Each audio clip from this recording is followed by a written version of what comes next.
আমি AIG media শাহাদাত বলছি। আপনারা ইতিমধ্যে জেনেছেন 13ই ডিসেম্বর থেকে অপারেশন ডেভিল হান্ট ফেজ 2 শুরু হয়েছে এবং গতকাল রাত 12টা পর্যন্ত এখন পর্যন্ত যে আপডেটগুলো আছে আমরা আপনাদের সাথে শেয়ার করতে চাচ্ছি। এবং অপারেশন ডেভিল হান্ট ফেজ 2-তে এখন পর্যন্ত চেকপোস্টের সংখ্যা হচ্ছে 15,662টি এবং আমরা এই সময়কালে 1,51,232টি গাড়ি তল্লাশি করেছি এবং মোটরসাইকেল তল্লাশি করেছি 1,71,000 এবং এর মধ্যে অবৈধ মোটরসাইকেল উদ্ধার হয়েছে 2,452টি এবং এই অপারেশনে এখন পর্যন্ত 6,598 জনকে গ্রেফতার করা হয়েছে এবং সবচেয়ে গুরুত্বপূর্ণ বিষয় হচ্ছে মোট আগ্নেয়াস্ত্র আমরা ইতিমধ্যে প্রায় 56টি আগ্নেয়াস্ত্র উদ্ধার করেছি। তার মধ্যে রাইফেল আছে 1টি, রিভলভার 5টি, পিস্তল 7টি, শুটার গান 11টি, পাইপ গান 8টি। এখন পর্যন্ত এটা হচ্ছে আমাদের আপডেট। আমি মোহাম্মদ শফিকুল ইসলাম, অতিরিক্ত পুলিশ কমিশনার ডিবি হিসেবে কর্মরত আছি। আপনারা সবাই অবগত আছেন যে গত 12ই ডিসেম্বর 2025 শুক্রবার শরীফ ওসমান হাদি আসন্ন জাতীয় সংসদ নির্বাচনে 8ম আসনের স্বতন্ত্র প্রার্থী হিসেবে মতিঝিল ওয়াহদা মসজিদ হতে জুম্মার নামাজ শেষে নির্বাচনী প্রচারণা সমাপ্ত করেন। মোটরসাইকেলের যে অরিজিনাল নাম্বারটা, সেই নাম্বারটা ফয়সালের বাবা চেঞ্জ করেছে, করে একটা ভুয়া মোটরসাইকেল নাম্বার দিয়েছে। আমরা যখন প্রথম সিসি ক্যামেরার ফুটেজ পাই ইয়ে করে, তখন ওই নাম্বার প্লেটটা দিয়ে আমরা মোটরসাইকেলের মালিকটা বের করলাম। বের করে আসলে তো এটা ভুয়া একটা মোটর নাম্বার। ওই নাম্বার প্লেটটা দেখা যাচ্ছে যে ভদ্রলোককে, সেই ভদ্রলোক মোটরসাইকেল কিনে 8 মাস আগে বিক্রি করে দিয়েছে। কাজে আমরা তাকে নিয়ে আসছি এবং তখন মামলা দায়ের হয়নি। এটা করার জন্য আমরা তাকে কী করলাম, তখন তাকে জিজ্ঞাসাবাদ করে এই তথ্যগুলো তো আমাদেরকে জানতে হবে, বিআরটিএ যাচাই করতে হবে, আমাদেরকে মোটরসাইকেলের দোকানে যেতে হবে। এই জন্য তাকে আমরা 54 করেছিলাম। পরে যখন আমরা অরিজিনাল মোটরসাইকেলের নাম্বার প্লেটটা উদ্ধার করতে পারলাম এবং তখন তাকে আমরা করেছি। আজকে তার শুনানি আছে, 54 থেকে তাকে রিলিজ করে দেওয়ার জন্য আমরা তাকে রিলিজ করে দেবো। তবে আমরা ঘটনাস্থল থেকে যে বুলেট পাওয়া গেছে এবং বুলেটের আছে সেগুলো নিয়েছি। অস্ত্র এখন নিয়ে আসতেছি। অস্ত্র তো জানেন যে অস্ত্র মামলাটা হয়েছে নরসিংদীতে, ওখান থেকে আমরা কোর্টের প্রেয়ার দিয়ে নিয়ে আসতেছি, নিয়ে এসে আবার কোর্টে প্রেয়ার দিয়ে তারপরে এটা ব্যালিস্টিকের জন্য পাঠাতে হবে। চেক উদ্ধার করা হয়েছে।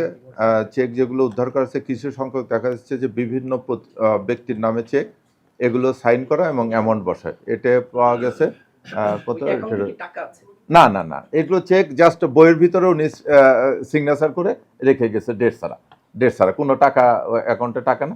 আর অ্যাকাউন্টের ব্যাপারে আমরা যে কয়টা অ্যাকাউন্ট পেয়েছি আমরা বাংলাদেশ ব্যাংকে লিখেছি, পিএফআর এ রেখেছি, এটা করার জন্য, যাচাই করার জন্য। শুধু শাহিন চেয়ারম্যান না, আমি যেটা বললাম যে যাদের যাদের নাম আসতেছে আমরা অনেকে আমাদের নজরদারিতে আছে। আমরা তাদের ব্যাপারে তথ্যপত্র সংগ্রহ করতেছি এবং তদন্তে প্রাপ্ত হলে অবশ্যই তাদেরকে গ্রেপ্তার করব। এই অপারেশন পরিচালনাকালে আমরা মোটামুটি 10 জনকে গ্রেপ্তার করতে পারি। আমরা ছিলাম, র্যাব ছিল, বিজিপি ছিল, তারপরে ডিএমপি পুলিশ ছিল, জেলা পুলিশ ছিল, সকলেই। এই আলোচিত ঘটনার সঙ্গে সঙ্গে আমাদেরকে বলা হয় যে প্রত্যেকটা ইউনিটকে নির্দেশ দেওয়া হয় যে সর্বোচ্চ গুরুত্ব দিয়ে এই মামলার যেন আসামিদেরকে গ্রেপ্তার করা হয় এবং এই রহস্য উদ্ঘাটনের চেষ্টা করা হয়। তার এই ধারাবাহিকতা আমরা বললাম যে ঘটনা সংশ্লিষ্টতায় আমরা 10 জনকে বিভিন্ন স্থান থেকে গ্রেপ্তার করি এবং এই গ্রেপ্তার তাদের জিজ্ঞাসাবাদের সঙ্গে সঙ্গে আপনারা জানেন যে ঘটনায় যে মোটরসাইকেলটি ব্যবহৃত হয়েছে সেই মোটরসাইকেলটা আমরা উদ্ধার করেছি।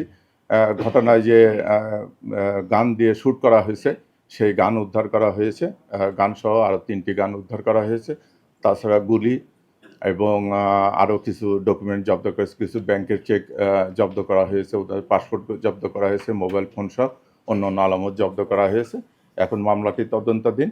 আমরা আসামিদেরকে রিমান্ডে নিয়ে এসে, পুলিশ হেফাজতে নিয়ে এসে জিজ্ঞাসাবাদ করে আমরা মামলার রহস্য উদ্ঘাটনের চেষ্টা করতেছি এবং দায়ী ব্যক্তিদের দ্রুত গ্রেপ্তারের ব্যবস্থা নিচ্ছি।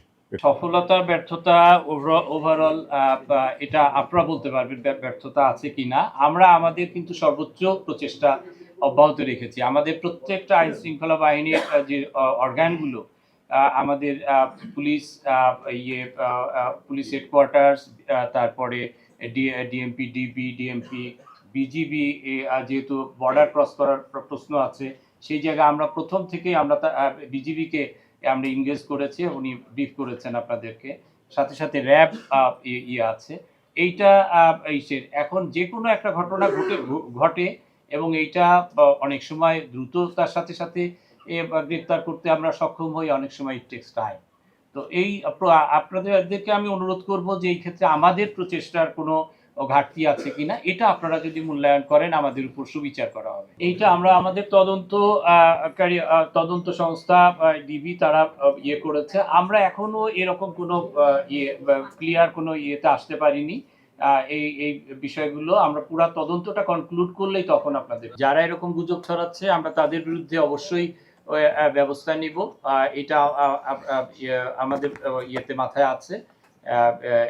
কিসের যে গুজব কোনটা কোনটা সঠিক এটা যাচাই করতে আমাদের অবশ্যই সময় লাগে।